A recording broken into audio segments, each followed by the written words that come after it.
நந்தனம் அரசு கலைக்கல்லூரி வளாகத்தில் இளம்பெண் வன்கொடுமை தொடர்பாக 3 பேர் கைது செய்யப்பட்டிருக்கிறார்கள். அண்மை செய்தியாக பார்க்கிறோம். கூடுதல் விவரங்களோடு செய்தியாளர் கோகுல் இணைகிறார். கோகுல், விவரங்கள்.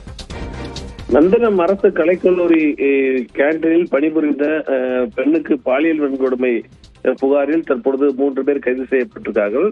அந்த கேண்டீனை நடத்தி வந்த நபர் உட்பட 3 பேர் கைது செய்யப்பட்டிருக்காங்க. அந்த கேண்டீனுடைய உரிமையாளர் முத்துச்செல்வம் என்பவர் தான் அந்த பெண்ணை அவருடைய சொந்த ஊரில் இருந்து இங்கு பணிக்க அழைத்து வந்திருக்கார். கேண்டீனில் வைத்து அந்த பெண்ணுக்கு தொடர்ந்து பாலியல் வன்கொடுமை செய்யப்பட்டிருந்துள்ளது.